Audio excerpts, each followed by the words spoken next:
Ние се уште имаме една голема непознаница, затоа што немаме одговор на прашањето зошто се разрешуваат министрите.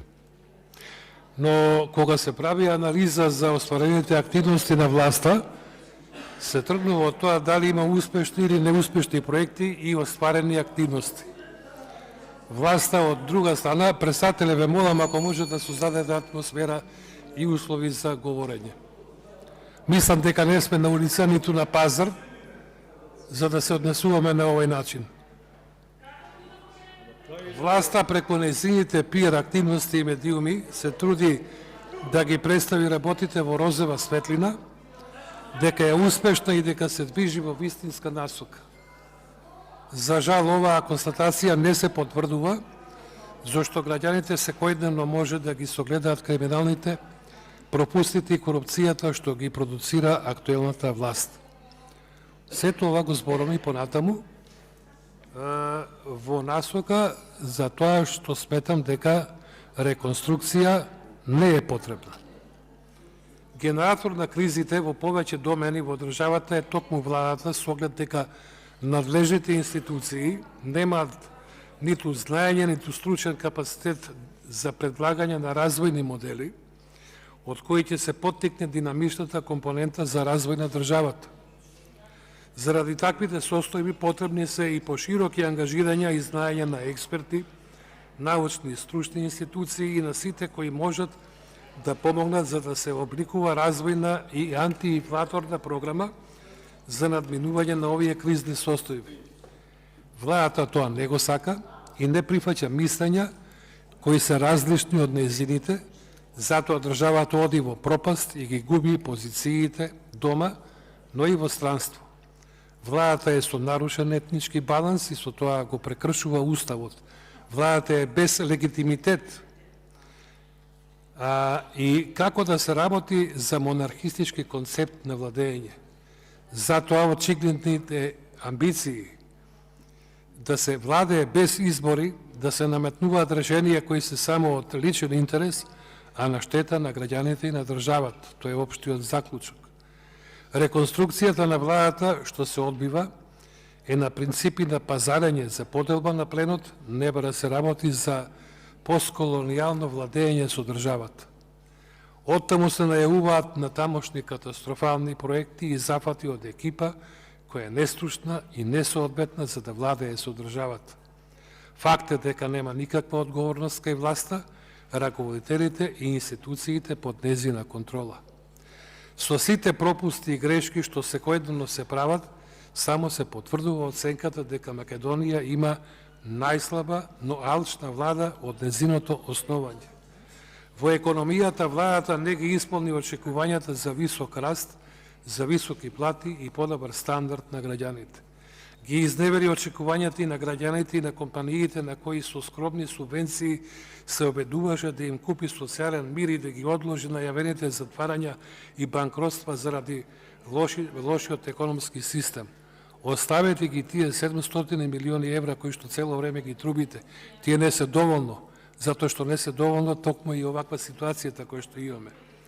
Кризата со енергетиката е покажа вистинската слика за оваа влада под изговор да се обезбеди домашно производство на струја, се префрлија стотици милиони евра во електростопанство, а оттаму се одлеа во неколку добавувачи на увезена струја и на транспортни компании блиски до власта. Тие се збогатија на сметка на маките, на граѓаните, на Република Македонија и секојдневно тоа го прават зашто нема одговорност за криминалното постапување на лицата од овој сектор. Увозот на струја и газ по повисоки цени од берзанските исто така ја открива корупцијата и шемата на власта во енергетската област. Се формираа фирми блиски до власта од деца, роднини и други функционери кои како учесници на овој пазар имаат цел да грабнат што повеќе може од матните сделки со енергијата.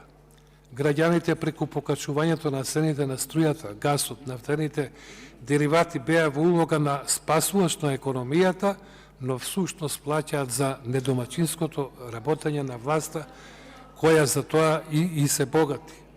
Се правда дека за тоа е виновен воениот конфликт и промените на берзите на енергенсите што се лаги и приказни за мали деца.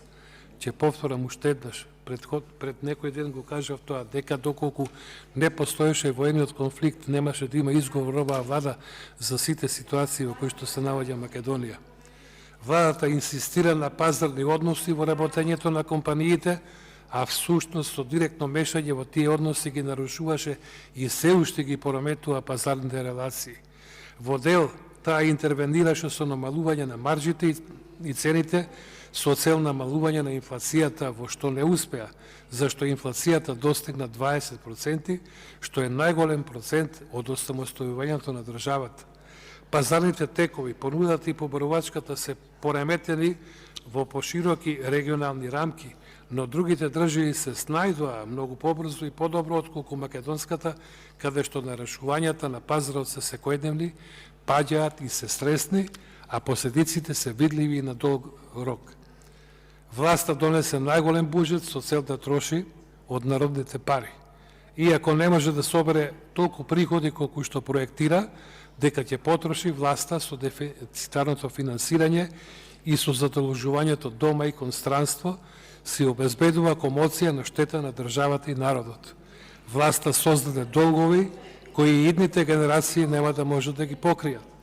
Патеката која ја трасира оваа влада е целосен банкрот и подредување на државата кон кредиторите со заплена на имот и со обезвреднување на капиталот дома и во странство. Затоа се најавите за продажба на земјиште, за давање на концесии за рудно богатство по цена на загадување и давање субвенции на компании блиски до власт. Мегаломанскиот буџет на Република Македонија за 2023, заедно со зголемувањето на задолженоста на државата, се показатели за штетната политика која се води и која се планира и за понатаму.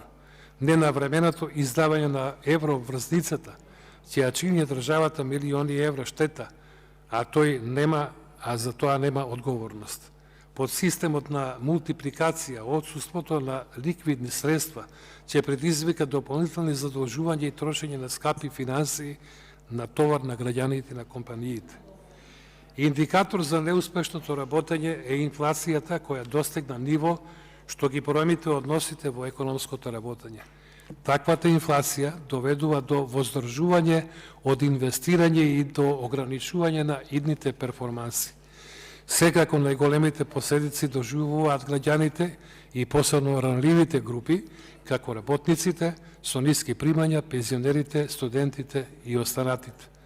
Со инфлацијата од над 20%, а за некои производи и над 50%, невозможно е да се издржат трошоците наметнати на граѓаните кои ги осудуваат овие расипнички политики на власт. Сведоци сме на осиромашување на граѓаните, на земјоделците, на работниците, на студентите. Сите слоеви губат од високата инфлација и намалувањето на економската активност. Власта е глува за сето тоа и е обседната со датум за преговори кои се уште не се започнати, а власта тврди дека веќе се преговара. Мерките кои што се предлагаат од владата за справување со економската, енергетската, здравствената, социјалната и севкупната општествена криза не се доволни за да се надминат состојбите за кои народот е огорчен и осиромашен. Товарот на кризата власта замислува да го понесат најсиромашните слоеви во државата, што е неприфатливо и е за осуда. Не се остварени очекувањата на бизнисмените дека ќе се постигне консензус за главните економски приоритети во државата и како тие да се остварат. Излажени се граѓаните, излажени се бизнисмените кои преку нивните комори предлагаат мерки и решенија, но за нив власта нема слух, а ниту пак интерес. Власта единствено и упорно создава неизвестност и лажни економски прогнози, а со измена на регулативата го запира развојот и инвестициите на домашните и на странските инвеститори. Со таквиот однос, бруто домашниот производ на државата не расте или е минимален и е во негатива со најавата за можна рецесија и стагнација која враќа државата назад на долг рок.